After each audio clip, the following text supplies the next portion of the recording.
Hello दोस्तों, कैसे हैं आप सब। स्वागत है आप सभी का कॉमिक वर्ल्ड चैनल पर। तो चलिए दोस्तों, शुरू करते हैं राज कॉमिक्स में बाकेलाल सीरीज का अगला कॉमिक विशेषांक, युद्ध के बीच।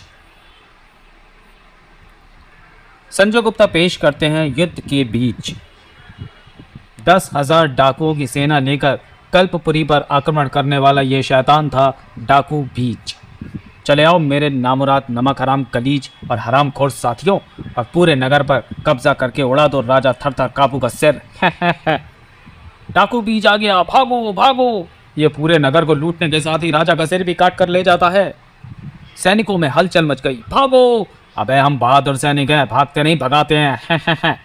लेकिन डाकू बीच को कोई ना रोक सका और वो कत्लेआम मचाता हुआ राजा के सामने आ खड़ा हुआ। हे राजा थरथर कापू, मैं तेरा सिर लेने आया हूँ। मुझे चाहिए 11 राजाओं के सिर, फिर मैं अमर हो जाऊंगा। दुष्ट शैतान, हम तेरा सिर काट देंगे। ओह, अब शब्द कहकर तूने मेरी शक्ति को और भी बढ़ा दिया है, क्योंकि गालियां देने से मेरी ताकत बढ़ती है, इसलिए हमने एक दूसरे को अपशब्द कहकर पुकारते हैं। मैंने अपने साथियों के नाम भी गालियों पर रखे हैं। देख देख, मेरे डर से तू थर थर काँप रहा है। देखा मेरी तलवार भी छूट गई। सॉरी, देखा तेरी तलवार भी छूट गई, और अब जाएंगे तेरे प्राण भी छूट। बोलो नामुरादी जिंदाबाद, हरामखोरी अमर रहे। चलो सत्यानाशियों, हमारा अगला शिकार है राजा म्याऊं बिल्ला।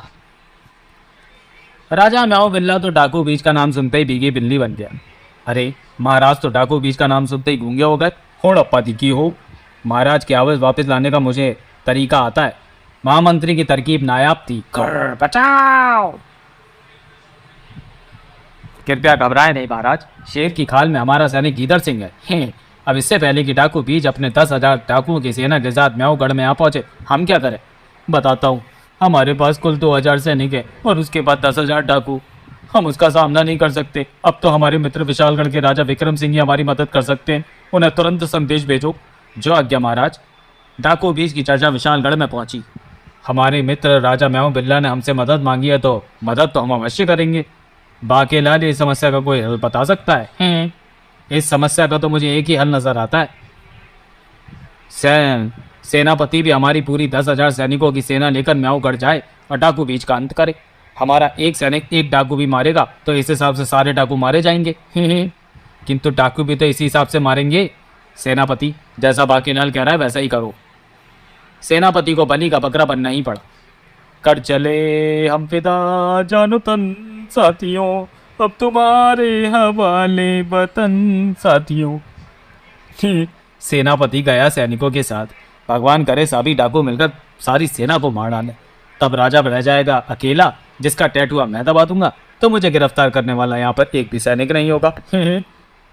मगर ये खुशखबरी मिलने में भी कुछ समय लगेगा। तब तक मैं थोड़ा भ्रमण करके आता हूँ। महाराज, कहीं सेनापति बीच रास्ते से ना लौटाए, इसलिए मैं उसे सीमा के बाहर तक खदेड़ कर आता हूँ। ठीक है बाकेलाल।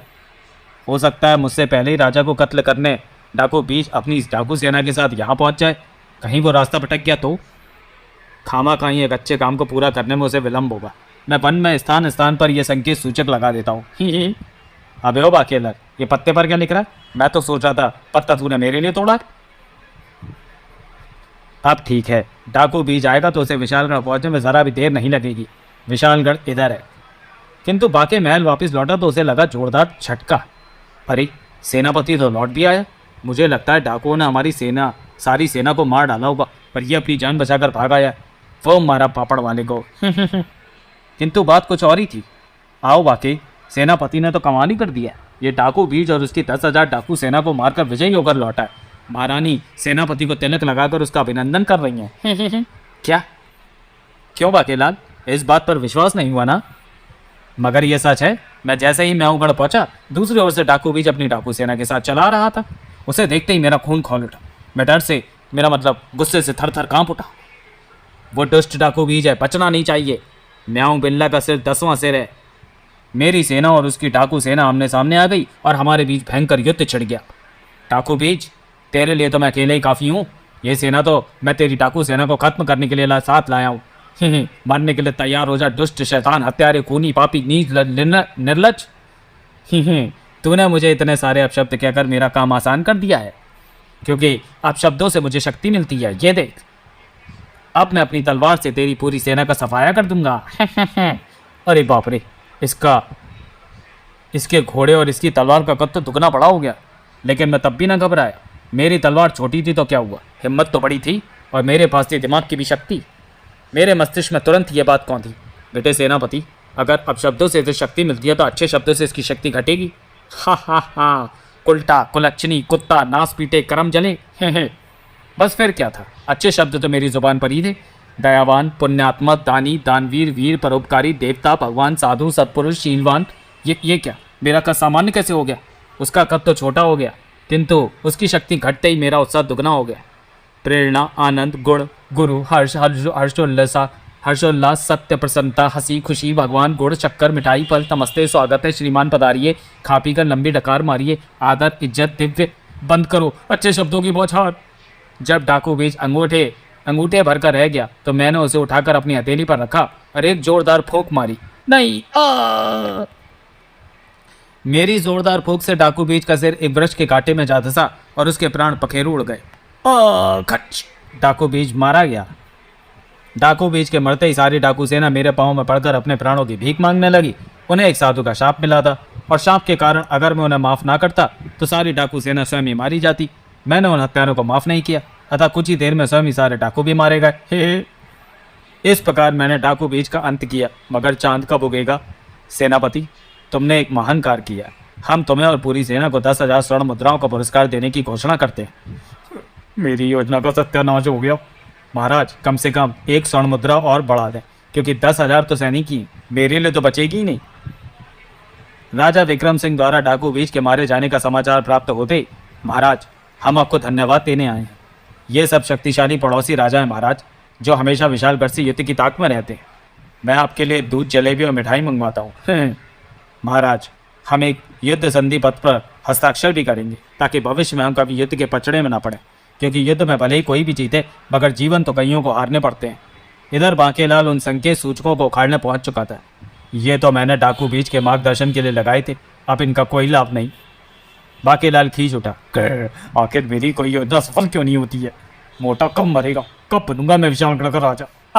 बांकेलाल, हम तेरे ही बाल हैं, जरा धीरे नौच। तभी अरे ये कौन हंस रहा है?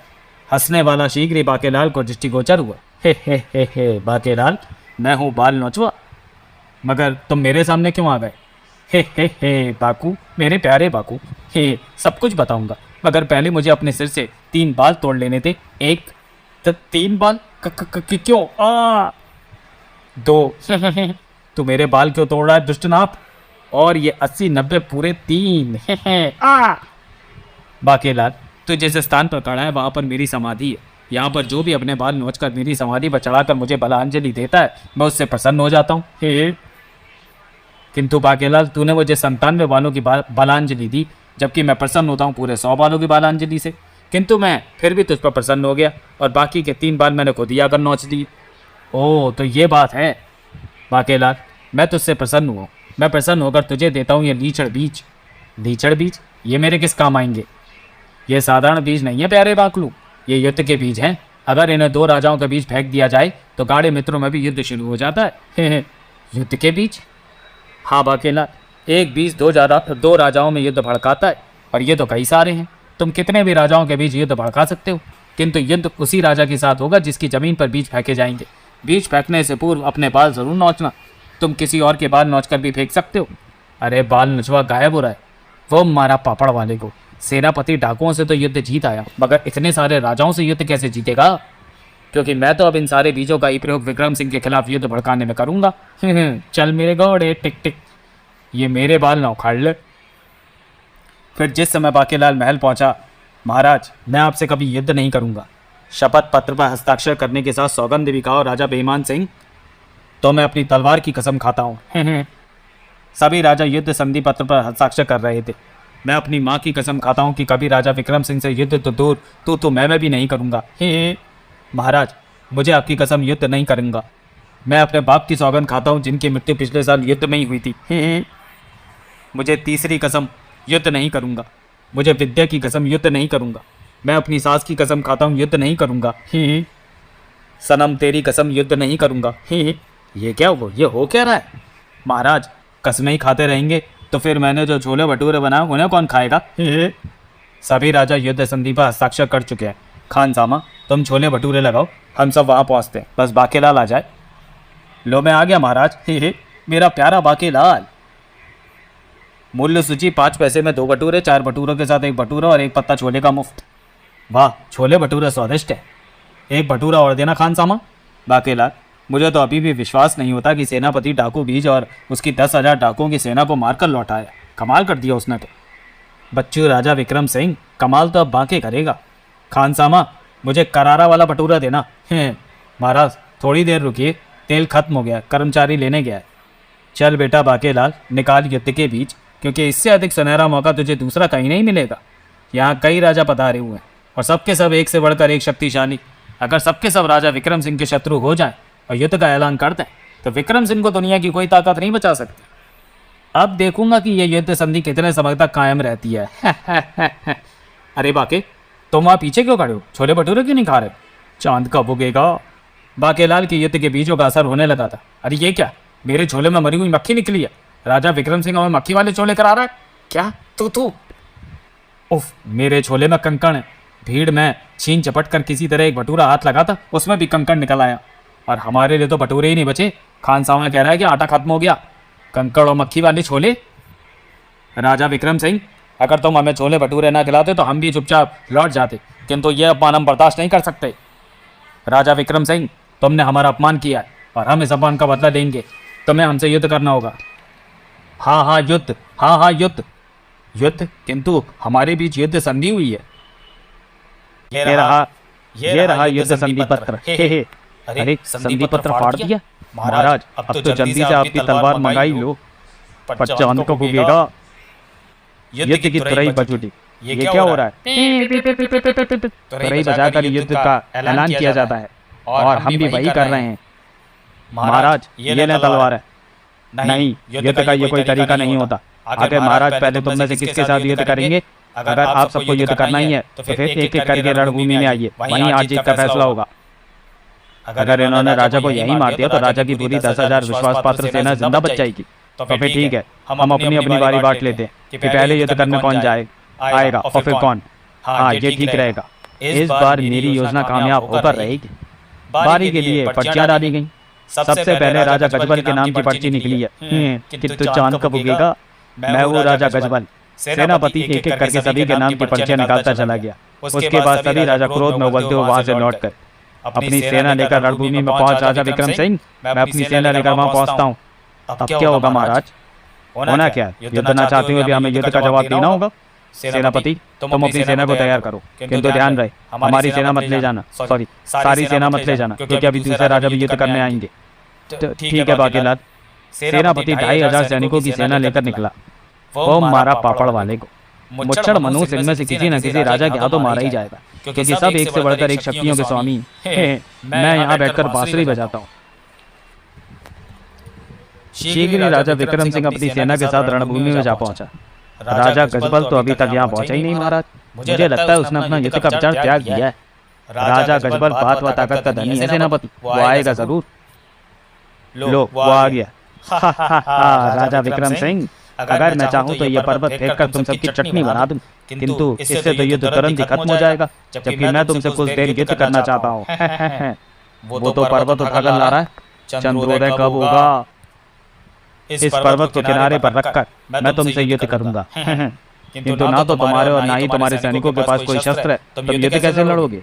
कम से कम शस्त्र तो लेकर आते। मैंने अब तो प्रहार नहीं करता। मैंने आता नहीं हूँ, मैं अपने शस्त्र लेकर आया हूँ और मेरा सबसे बड़ा शस्त्र मेरी ताकत है। गजबल ने एक और हाथी उठाकर विक्रम सिंह के सैनिकों पर फेंका। महाराज ये तो हाथी फेंक फेंक कर मार रहा है। हमारे सैनिक हाथियों के नीचे कुचले जा रहे हैं। महावत, हाथी को आगे बढ़ाओ। मैं उस दुष्ट राजा गजबल का सिर उड़ा देना चाहता हूँ। महाराज हाथी आगे बढ़ नहीं रहा। क्या? मगर क्यों? शायद ये दूसरे हाथियों का परिणाम देखकर भयभीत हो गया है। सेनापति, ये तो तुम लड़ रहे हो तो मैं क्यों आगे बढ़ूं? तुम आगे बढ़ो। सेनापति, तुम खड़े खड़े मुंह क्या देख रहे हो? आगे बढ़ो और राजा गजबल के सैनिकों का मुकाबला करो। मैं हाथी से उतर कर आता हूँ। जो आगे महाराज, आगे बढ़ो। चांद कब उगेगा? आगे तो तब बढ़ोगे ना जब मैं पढ़ ले दूंगा। महाराज, सेनापति जी घायल हो गए।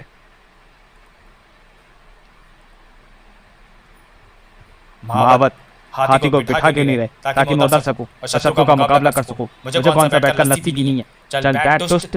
अरे ये क्या, ये हाथी तो वापस जा रहा है, इसे रोको। बार बार मेरे मस्तक पर अंकुश की चोट कर रहा है, एक सूंड देता हूँ धरकर। सेनापति, किसी सैनिक को महल भेजो ताकि वो बाकेलाल को तुरंत यहाँ लाए। उससे कहो कि हमने उसे युद्ध में सेनापति बना दिया है, अब भाई हमारी डूबती नैया को पार लगा सकता है। मैं हाथी को रोकने की चेष्टा करता हूँ। मैं घोड़ा पचाड़ को भेजता हूँ। घोड़ा पचाड़? ऐसा सैनिक हमारी सेना में कहाँ से आ गया?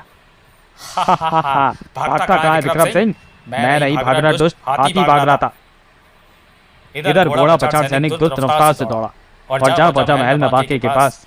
बाकेलाल जी, सेनापति जी घायल हो गए, हमारे कई सैनिक मारे गए हैं और महाराज ने इस युद्ध का सेनापति आपको घोषित किया। आपको तुरंत मेरे साथ रणभूमि चलना होगा। क्या? बाकेलाल, फौरन जाओ। ठीक है महारानी जी, मैं चाहता हूँ। चलो सैनिक, टहलते हुए चलते हैं। मैं शाम तक रणभूमि में पहुंचूंगा, तब तक शायद मोटा बच्चा मारा भी जा चुका होगा। तनिक ठहरे बाकेलाल जी, मेरा नाम घोड़ा पचाड़ सैनिक ऐसे वैसे ही नहीं है। मैं घोड़े से भी तेज दौड़ता हूँ। मैं आपको अपनी पत्ती पर बैठाकर ले चलता हूँ। अरे ये क्या कर रहे हो? मैं आपको कुछ ही क्षणों में युद्ध स्थल पर पहुंचा दूंगा। तेरा बेड़ा गर्क हो जाए सबका नाशी, तूने मुझे इतनी जल्दी यहाँ पर पहुंचा दिया। बाकेलाल आ गया। बाकेलाल, वो देखो, राजा गजबल के हाथी बार बार उसके पास लौट आते हैं। वो बार बार उन्हें हमारे सैनिकों पर फेंक कर उनका मदिरा बनाता चला जा रहा है। हमारे सारे 2500 सैनिक मारे जा चुके हैं। सेनापति घायल हुआ पड़ा है, अब केवल मैं बचाऊं। मेरा हाथी मुझसे आगे नहीं बढ़ने दे रहा। मैं जैसे ही आगे बढ़ने लगता हूँ, मेरा हाथी कभी मेरी टांग कभी मेरी गर्दन अपनी सूंड से खींच लेता है।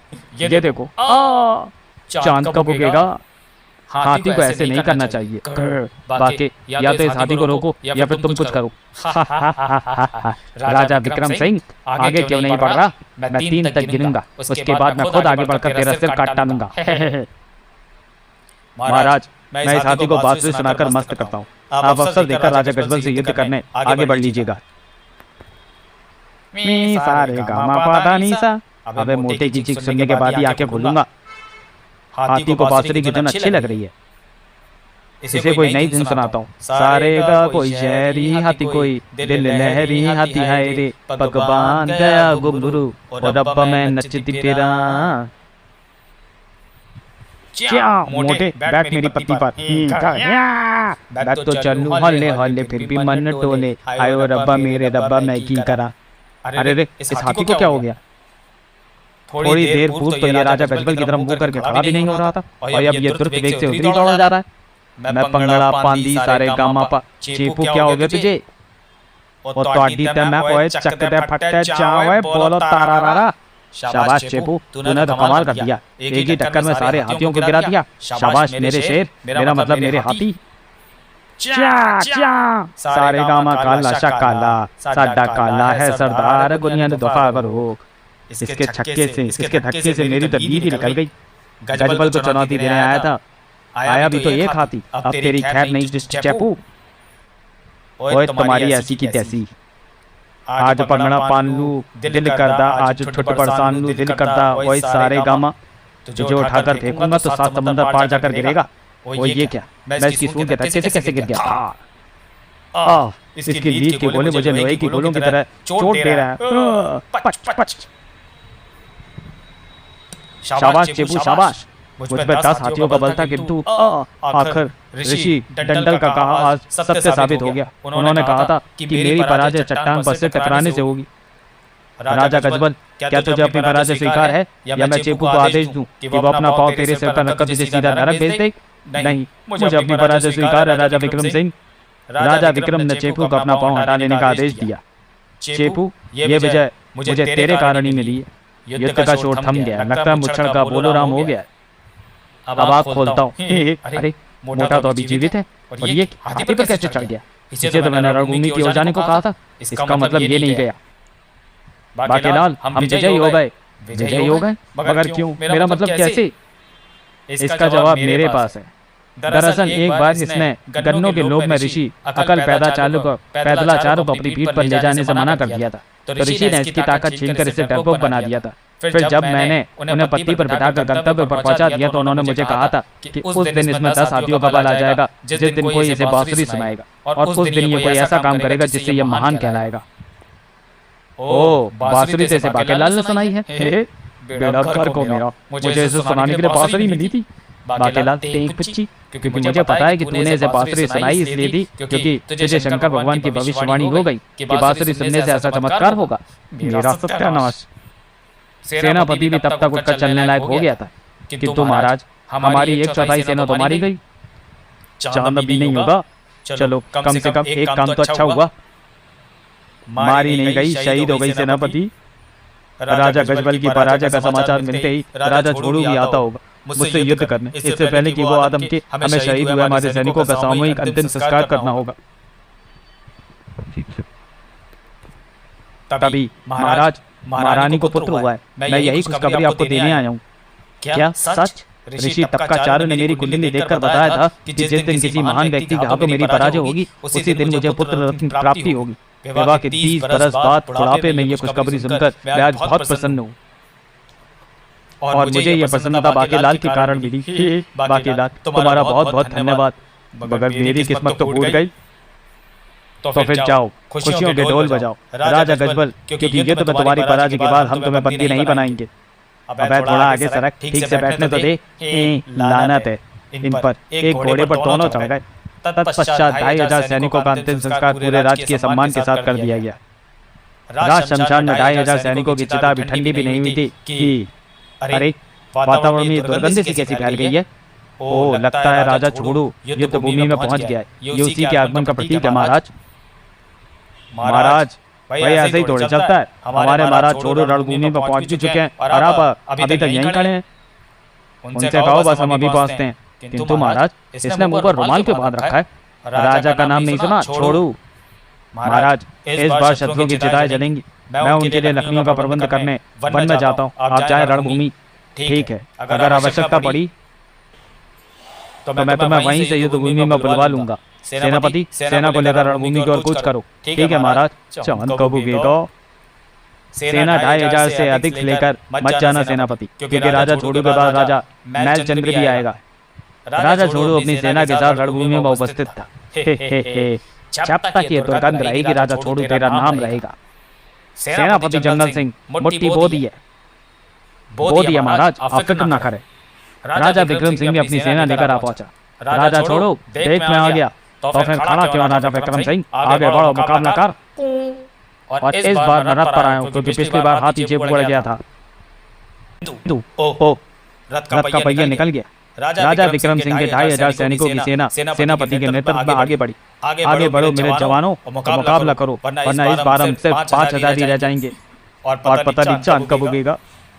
लेकिन जीत का लक्ष्य पाना बड़ा मुश्किल काम था, क्योंकि ओ ये क्या? बचाओ! मैं हूँ बोई मुट्ठी, पहले मुझसे बच लो फिर आगे बढ़ना, और मुझसे तुम बच नहीं सकते। बचाओ! ओह कैसी विचित्र मुट्ठी है। उसने हमारे कई सैनिकों को अपनी गिरफ्त में लेकर उन्हें आकाश में उछाल दिया। पहिया लगा या नहीं कमबख्तों? लग गया महाराज। तो फिर जल्दी आगे बढ़ो। ओह इस बार दूसरी तरफ का पहिया निकल गया।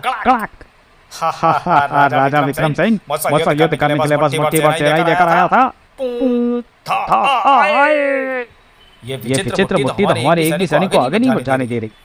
राजा विक्रम सिंह की चिंता ये समाचार सुनकर और भी बढ़ गई। महाराज सेनापति जी बेहोश हो गए। फिर घोड़प्पा की हो, बाकी को तुरंत बुलाओ। घोड़ा पछाड़ को वन में भेजो। उससे कहो हमने उसे इस युद्ध का भी सेनापति नियुक्त किया है। घोड़ा पछाड़ बाकेलाल के पास पहुंचा। बाकेलाल जल्दी चलो, क्योंकि सेनापति के बेहोश हो जाने के बाद महाराज ने आपको ही सेनापति नियुक्त कर दिया है। क्या? कमबख्त मुच्छड़ अभी मारा नहीं? मैं तो उसकी चिता के लिए लकड़ियां इकट्ठी कर रहा था। ठहरो, लकड़ियों का गट्ठर उठाने दो। आज तो मोटे की चिता जलाकर ही लौटूंगा। जल्दी करो। घोड़ा पछाड़ बाकी को अपनी पत्नी पर बैठाकर तुरंत ही युद्ध स्थल पर जा पहुंचा। बाकेलाल अच्छा हुआ जो तुम आ गए। सेनापति घायल हो चुका है। राजा छोड़ू की जादुई मुट्ठी ने हमारी सारी सेना की कसबन निकाल दी है। 2000 सैनिक मारे जा चुके हैं। 500 और मुकाबले के लिए आगे बढ़ चुके हैं। मेरे रथ के पहिए बार टूट रहे हैं। चांद कब उगेगा? और ये लकड़ियां उतर कहाँ जा रही हैं? जाने में मकड़ी, खाते हैं ककड़ी, जलाते हैं लकड़ी। लकड़ियों का ढेर जादुई मुट्ठी के इर्द गिर्द इकट्ठा हो गया। ये क्या? ये लकड़ियां कहाँ से आ गई? मुट्ठी उनके बीच जड़ हो गई और कुछ भी कर नहीं पा रही। देखते ही देखते उनमें आग लग गई। वाकई ये कैसी विचित्र लकड़ियां हैं, लकड़ियों में आग लग गई और जादुई मुट्ठी जलने लगी है। अरे मेरी कुल्हाड़ी कहाँ चली? ये कुल्हाड़ी तो हमारी तरफ आ रही है महाराज। मैं छोड़ने को गोली इसलिए तो खड़ा कर आता हूँ ताकि अगर शत्रु जादुई मुट्ठी से बच जाए तो सड़ी दुर्गंध के कारण शत्रु सेना का एक भी सैनिक हमारे निकट न पहुँचने पाए। छोड़ू गंध शत्रुओं की ताकत को भी कमजोर करती है, किंतु कुल्हाड़ी पर छोड़ू गंध का असर ही नहीं होगा, इसलिए भागो वरना ये हमारे सिर काट देगी। बाकेलाल जादुई मुट्ठी जल गई और राजा छोड़ू भी अपनी सेना को साथ लेकर भाग गया। ये चमत्कार तुमने किया, अगर तुमने किया कैसे? मैंने सत्यानाश हो रही थी तेरी कुल्हाड़ी की बच्ची। तभी इसका जवाब मैं देती हूँ। तुम कौन हो? लकड़ी होकर बोल कैसे रही हो? ये तो उसी कट्ठर की लकड़ी है। पृथ्वी पर भ्रमण करने की इच्छा मुझे विशालगढ़ ले आई।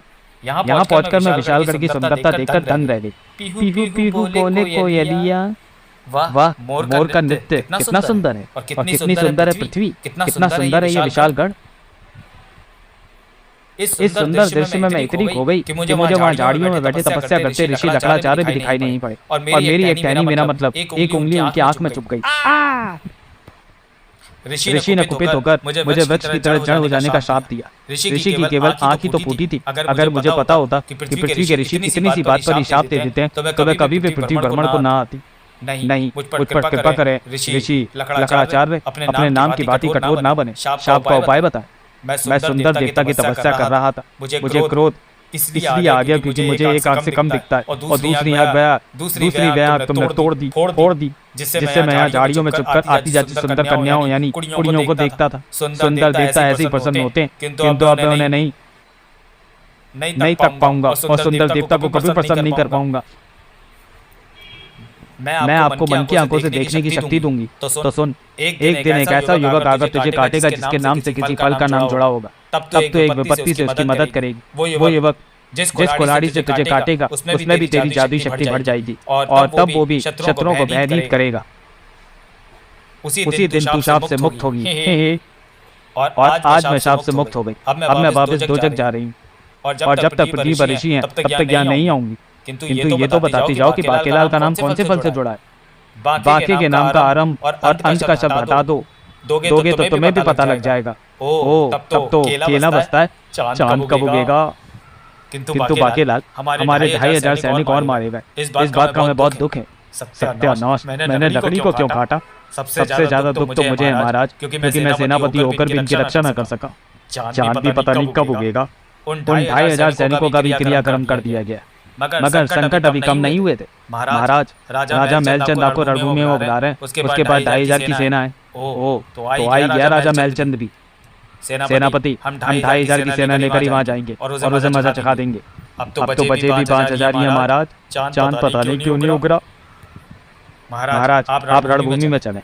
बहुत दिनों से मैं नहाया नहीं। मैं झरने में स्नान करके स्वयं शमशान भूमि पहुँच जाऊंगा जहाँ आपकी चिता जलनी है। ठीक है बाकेलाल, जैसी तुम्हारी इच्छा। किंतु शमशान भूमि नहीं, रणभूमि।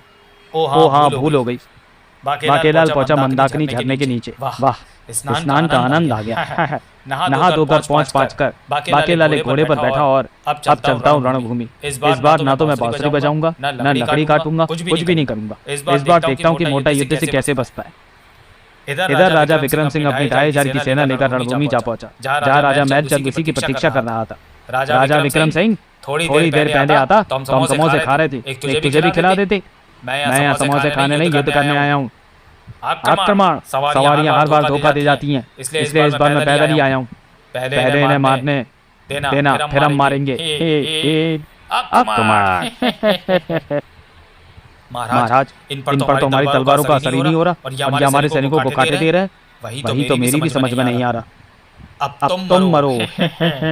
अबे रुक, अबे तेरे मुंह पर समोसे की चटनी लगी है, चटनी तो साफ कर ले। नहीं, हम मुंह हाथ नहीं धो सकते। हमें पानी के पास जाने की सख्त मनाही है, वरना 20 कोड़े खाने पड़ते हैं। 30 बरस से नहाना तो दूर, हमने मुंह भी नहीं धोया। मगर क्यों? ना नहाने से हमारे शरीर पर मैल की मोटी परत जम गई है। पानी के पास जाने से वो परत धुल जाएगी और फिर शत्रुओं की तलवारों में काट डालेंगी। राजा विक्रम सिंह, तेरी हार निश्चित है। देख, तेरे सैनिक एक के बाद एक मर रहे हैं। कबकत की खालों पर तलवारों के प्रहारों का कोई असर ही नहीं हो रहा। घोड़ा बचा, बाकेलाल को लेकर आओ। मैं यहीं पर हूँ महाराज। बाकेलाल, इनके शरीर पर मैल की मोटी परतें चढ़ी हैं। जिससे इन पर हमारे प्रहारों का कोई असर ही नहीं हो रहा है। थोड़ा दीजिए हो। तो तो मैं क्या करूं? इस बार तो राजा विक्रम राजा मैनचंद के हाथों मृत्यु को प्राप्त होकर रहेगा। बाकी कुछ करो। मैं क्या करूं महाराज? बाकीलाल घबरा मत, मैं कुछ करता हूँ। तुम कौन हो? मैं हूँ मैल स्नाऊ। मैल खाऊ? ओ ये क्या? ये बुलबुलों की आंधी सी कैसी है? चारों ओर बुलबुले छा गए हैं। आखिर ये बुलबुले आए कहाँ से? मैंने इन्हें बाकीलाल के पास से आते देखा है। महाराज चारों ओर कीचड़ फैल गया। ये कीचड़ नहीं, इनके शरीरों से धोकर उतरा मैल है। हमें अपने शरीर हल्के लग रहे हैं। सैनिकों, अब इन पर आक्रमण करो, क्योंकि मुझे लगता है कि इनके शरीरों पर चढ़ी मैल नाशक बुलबुलों से धुल चुकी है। सैनिक कहाँ बचे हैं महाराज? हमारे सभी सैनिक मारे गए हैं। अब तो केवल मैं और आप ही बचे हैं। किंतु युद्ध तो हमें जीतना ही होगा। हम पराजय के निकट है। कहाँ भागता है राजा मैलचंद कायर? मुझे भागने दो, क्योंकि मुझे अपनी पराजय स्वीकार है। हम ये युद्ध भी जीत गए, और इस युद्ध में अहम भूमिका निभाई है मैलखोर यानी मैल खाऊ ने। मैंने नहीं महाराज, मैं तो सेवक हूँ। ये जीत आपको बाकीलाल के कारण मिली है, क्योंकि मैं उसी के साथ आया था। हैरान ना हो बाकी, जब तू मंदाकिनी झरने में स्नान कर रहा था तो उस समय मैं पास ही मौजूद था। मैल मेरा भोजन है। मैं अक्सर अपना भोजन नदियों और तालाबों से प्राप्त करता हूँ, जहाँ लोग व पशु पक्षी स्नान करने आते। नदी के जल में घुलने वाली मैल को मैं ही खा जाता हूँ, तभी उसका पानी साफ रहता है। किंतु एक जैसे स्वाद की मैल खाकर मैं तंग आ गया था। किंतु तेरे शरीर से उतरी मैल इतनी स्वादिष्ट थी कि मैं तेरा गुलाम हो गया बाकीलाल, और तेरे साथ ही चला आया। फिर जब मैंने तुझ पर संकट पड़ा देखा तो मैं रह ना सका, और शत्रुओं की मैल को खाकर तुम्हारी मदद करने पर बेवश हो गया। अच्छा बाकीलाल, अब मैं चलता हूँ। अगली बार भी उसी झरने के नीचे ही नहाने आना। चांद कब उगेगा तेरा सत्यानाश हो मैल खाऊ। किंतु हमारे 2500 सैनिक और मारे गए। अब केवल 2500 ही और बचे। उसके बाद बचेगा अकेला राजा विक्रम सिंह।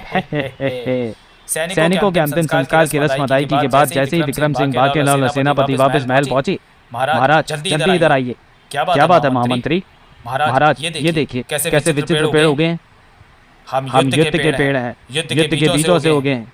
हमें बाकीलाल ने बोया है। हमें बोने से मित्र भी शत्रु हो जाते हैं। ओह, इसलिए सभी राजा हमारे शत्रु बन गए। उस कमबख्त राक्षस बालमुचवा ने ये तो बताया ही नहीं था कि बीज पेड़ भी बनेंगे और मेरी पोल भी खोलेंगे। जवाब में बाके के कान में गूंजी वो आवाज, बाके तुझे कहा था कि बीज फेंकने से पूर्व अपने या किसी और के बाल नोचने आवश्यक है, किंतु तू इस बात को भूल गया, इसलिए ये बीज पेड़ बन गए और तेरी पोल खोल रहे हैं। नहीं बाकेलाल, तेरे कारण 7500 निर्दोष सैनिक मारे गए। सेनापति गिरफ्तार कर लो बाके को और तुरंत फांसी पर चढ़ा दो। नहीं चांद उग गया। सेनापति, मैं तुम्हें बाकीलाल की गिरफ्तारी का आदेश दे रहा हूँ और तुम वहाँ खड़े चांद देख रहे हो। सेनापति, नहीं, मैं हूँ डाकू बीज, जलालत की जीत। ये तो डाकू बीज है। डाकू बीज, खूंखार हत्यारा डाकू बीज। और वो जो 7500 सैनिक मारे गए हैं वो भी तेरे सैनिक नहीं बल्कि मेरे साथी थे, जिनकी मृत्यु मुझे अपनी आंखों से देखनी पड़ी। नमक हरामी आबाद रहे। ये तो बहुत बुरा हुआ। मेरे बचे हुए 2500 सैनिकों ने तुम्हें चारों तरफ से घेर रखा है, इसलिए कोई भी गलत हरकत न करे। ना मुरादी जिंदाबाद। डाकू बीज, दुष्ट हत्यारे, कहाँ है हमारा सेनापति और हमारे 10,000 सैनिकों की सेना? उन्हें मैंने छेद वाली बड़ी बड़ी नौकाओं में बिठाकर डाकू बीज को पकड़ने मांसखोर मछलियों से भरे समुद्र में भेज दिया। अब तक तो वो डूबकर सब मछलियों का भोजन बन भी चुके होंगे। राजा विक्रम सिंह, अमर होने के लिए मुझे 11वां सिर तेरा ही चाहिए था, लेकिन तभी एक गड़बड़ हो गई। 10वें सिर की भेंट अपने देवता तू तक तूतिया को देते समय मैं तू तक तूतिया है जमालो कहना भूल गया। इससे नाराज होकर तू तक तूतिया ने मुझे शांत दे दिया कि अगर मैंने चांद दिखने से पहले अगला सिर काटा तो मेरा भी सिर कट जाएगा, और ना काटा तो मेरे साथ साथ मेरे साथियों का भी। बेहोश होकर मैं और मेरे साथी सेनापति तथा उसके सैनिकों का वेश डरकर यहाँ आ गए कि चांद उगते ही तुम्हारे सिर की आई वो काट कर देंगे, किंतु चांद ही नहीं होगा और मेरे 7,000 साथी मारे गए। किंतु अब चांद बादलों के पीछे से बाहर आ गया और मैं करता हूँ तेरा सिर धड़ से अलग। लेकिन तभी मेरी तलवार। सेनापति तुम डूबे नहीं। डाकू बीज, तूने क्या समझा था कि छेदों वाली नौकाओं में बैठने के बाद मैं और मेरी सेना डूब जाएंगे और खूंखार मछलियों का भोजन बन जाएंगे? मैंने अपने सभी सैनिकों को लड्डुओं की थैली दे रखी थी जिसमें विष मिला था, ताकि अगर तुम हमें मार भी दो तो लड्डू खाने के लोग से ना बच सको। लड्डू खाते ही तुम्हारा भी खात्मा हो जाता। किंतु जब नौकाएं डूबने लगी और मांसाहारी मछलियां हमें नजर आने लगी तो हमने वो लड्डू समुद्र में फेंक दिए। जिन्हें खाकर मछलियां मर गईं, और हम तैरकर एक द्वीप पर पहुंचे जहां हमने अपनी नौकाओं की मरम्मत कर ली। इससे पहले कि वे दुष्ट महाराज का हित करे, हमें तुरंत विशालगढ़ पहुंच जाना चाहिए। वो देख, मेरे 10,000 सैनिकों ने तेरे बचे 2,500 सैनिक साथियों के सिर उड़ा दिए। नहीं, लेकिन मुझे कोई नहीं मार सकता। मैं राजा और तुम सबको मारकर अमर हो जाऊंगा। कमीन की जिंदाबाद। पकड़ लो इस दुष्टपाती शैतान को। बाके बेटा, अब तुझे भी कुछ करना होगा, वरना तेरा नाम मिट्टी में मिल जाएगा। लेकिन राजा, मुझे अपशब्द कहकर तूने मेरी ताकत को कई गुना बढ़ा दिया है, और अब मैं ढेर सारे मनोज अपशब्द बोलकर तुम सबको समाप्त कर दूंगा। लुच्चा, लफंगा, नासपीटा, कुत्ता, खुजली वाला कुत्ता, कोड़ी, बीमारी, कुरू, चनी कटी, महामारी, ऐजा, चेचक, हरामखोर, सत्यानाशी, सवा सत्यानाशी, नीच, खूनी, हत्यारे, दुष्ट, पापी, खसमानु खाने, रूठ जानिया, तेरा सत्यानाश जाए, तेनु कीड़े पड़े, कपूता, उल्टा, उल्टी, सरिया, टकले, गंजे। अब एक ही प्रहार में तुम सबको समाप्त कर दूंगा। अब तो इसे मारना मुश्किल है, इसे मैं मारूंगा। बाकी लाल, जान बचाने की सोचो। आप देखते जाइए महाराज कि मैं इसे कुत्ते की मौत मारूंगा। सुन डाकू बीच, सुन मौत की धुन। नहीं, सद्भावना, परोपकार, दयावान, देवता, देवियां, परियां, सच्चाई, दानवी, राम, कृष्ण, ऋषि, तपोवन वाले, शीलवान, गुणवान, प्रेरणा, आनंद, गुरु, हर्ष, हर्षोल्लास।